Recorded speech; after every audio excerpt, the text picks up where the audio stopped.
In the following program, The Power of Images, how this Bostonian uses a camera to contend racial injustice. Gone wary from the stereotypical portrayals of men of color by media at large, Kabir Sultan of Boston started a campaign pushing for a better and more diverse representation. An American Experience, a photograph project that highlights the brilliance and complicities of all men of color, not only to the outside community, but also to the men targeted. I think art and imagery is powerful. I think it's a vehicle that can be used to change the mind, because you're conditioned by images.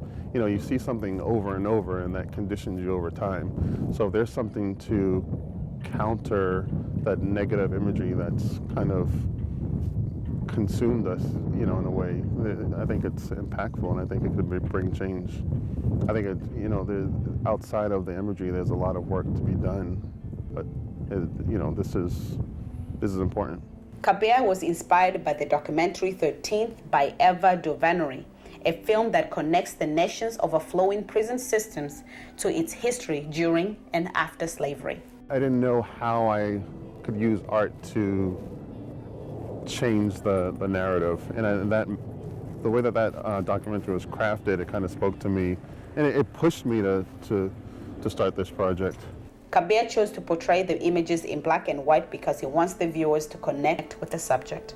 I think, where you're the subject, and I want you to stand out and be the main focal point.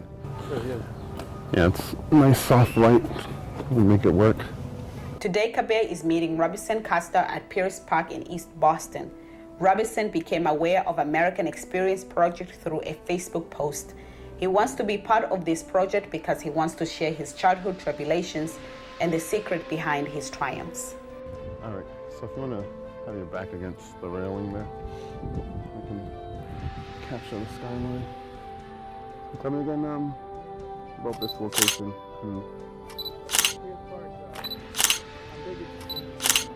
Robinson, who resides in Hyde Park, works as a construction project manager for the city of Boston. He attended Boston Latin School, and for his higher education, he went to Boston University Questrom School of Business, where he studied civil engineering at Wentworth Institute of Technology. All right, you want to hold that? And you can look at me on this one. Yeah.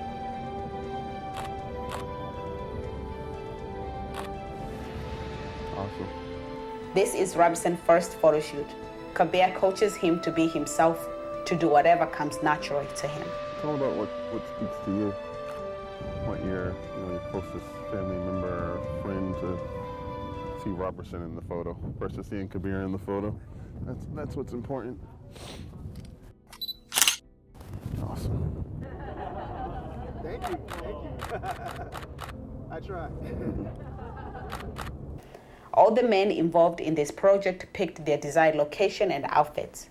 Robinson chose Pier Park because of its architectural elegance and design, something that he has always loved and admired. His message to the young adults in the inner city, especially minorities, is to keep on following their passion and keep on rising against the negative narratives that society may impose on them. Stereotypes can definitely be used to hold you down, but as long as you focus on doing the right thing and not acting on the stereotypes or letting them guide the way you think, you open up other doors that you can never imagine. Kabir's project has been featured in few newspapers, including Boston Globe.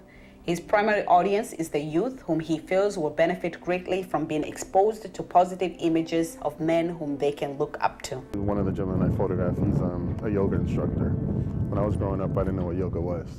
But if a kid of youth, in the community could see that image, they may be interested in yoga and just didn't know who to talk to or who to speak to, or just who to bounce their questions off of. But if they see someone, and you see his image, he's standing strong, he's a tough man in the image, but at the same time, if you read his words, and I think if a person gets to know him, they'll also see that this soft, caring side of him, and the passion that drives him to do the work. He, in particular, wants to bring yoga to the inner city, and that's huge. That's something that you may necessarily not otherwise have an opportunity to be a part of. So far, Kabir has photographed about 20 men, from students to professionals. His work highlights the diverse pool of dreams and careers that make up our workforce. His project does not have a due date or a head count. For now, he will keep on taking photographs. I think I want to make sure that we're all well represented from an occupational standpoint, from a cultural standpoint. I think it's, once I see that we're all represented, or as much as I can possibly represent us in this project, I think we'll be there.